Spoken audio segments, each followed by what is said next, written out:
Hello, folks. Welcome back to Rugby Ascendant. This is Chris in Central Pennsylvania with a preview for Saturday, July 9th, international test between the Springboks and Wales.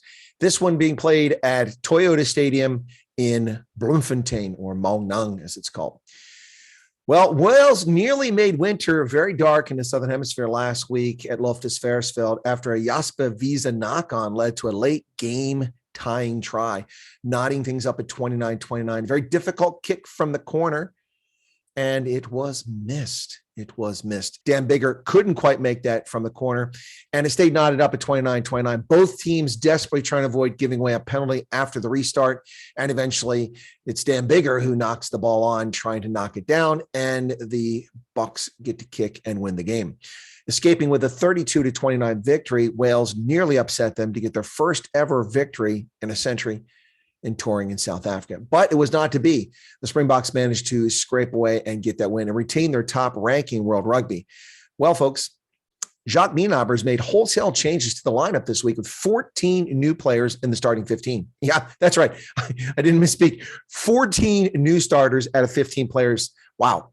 Only Eben Etzebeth, who'll be earning his 99th cap, is back from the bunch that were at Loftus last week starting.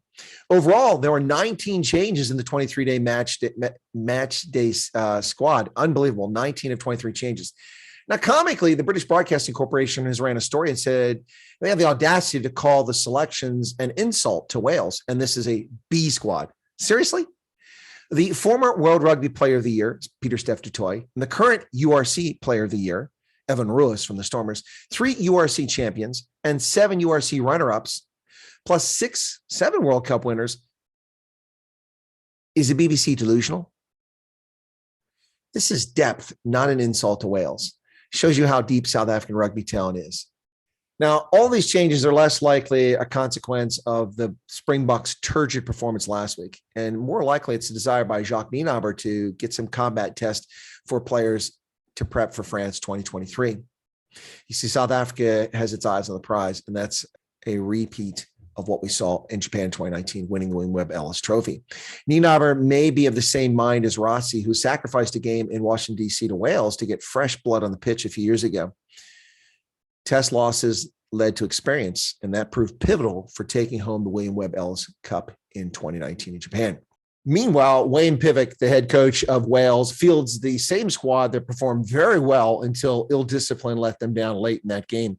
3 yellow cards. Was it 4 yellow cards? Something like that. 3 guys out at the same time. Now, the only change to the starting 15 is Alex Cuthbert coming in as replacement for Josh Adams on the left wing. That's a fine. It's an even swap. Both are talented players, Josh Adams or Alex Cuthbert. But Alex Cuthbert comes in, and that's the only change to the lineup. Well, Wales lock Will Rowlands commented on the game in Bloemfontein saying, and also the one in Loftus saying, I really don't know what to expect in the second test, but hopefully it's just more of the same. It really was a fantastic atmosphere in Pretoria, and I felt very lucky to be part of it. I hope it's more of the same because playing in those big rugby cauldrons filled with passionate fans is ultimately what you want to be doing. I'm really enjoying my rugby at the moment, and long may that continue. Now, well said by Will Rowlands, who played very well last week in that contest. And it is exciting to see full capacity stadiums. Loftus Versfeld, 52,000 fans at the game last week. We haven't seen that in over 3 years in South Africa. It's a nice change of pace, and let's see what happens in Bloemfontein and what kind of crowd we get there. Now, 2 exciting Springboks will earn their first cap. Stormer and URC Player of the Year, Evan Ruis, and the Bulls' Kurtley Arendse, who was once mentored by Springboks legend Chester Williams, both of whom are very exciting players. Looking forward to seeing how they do. Now, after an abysmal performance, Elton Yankees is not on the roster for Saturday, nor is Faf de Klerk, who had a substandard game as well. Henri Pollard comes back in at fly half, and the fresh, young, and dynamic Jaden Hendrickse is the starting scrum half. Pieter-Steph du Toit is back from shoulder injury in the number 7 jersey, and Deon Fourie will be on the bench awaiting his first ever cap at 36 years of age. Let's go. Deon is a Stormer, pulling for him. The game, Saturday, July 9th, 2022 at Toyota Stadium in Bloemfontein. Kickoff is at 5:05 p.m., 17:05 local. That's 11:05 here Eastern Standard Time in the U.S. In the U.K., it's 16:05, and 15:05 is Greenwich Mean Time. Referee on the pitch is Angus Gardner from Australia. Our assistant referees are Matthew Carley from England and Andrea Piardi from Italy. The TMO is Brett Cronin from Australia. And there's your preview. What's my prediction? Last week, I said the Springboks would win by 9, and they nearly let me down. Just squeaking away with a victory there, winning 32-29. This week, with this lineup, I made the prediction before the lineup was set, and I'm going to stick to my prediction. Springboks by 15. Woo! We'll see what happens there.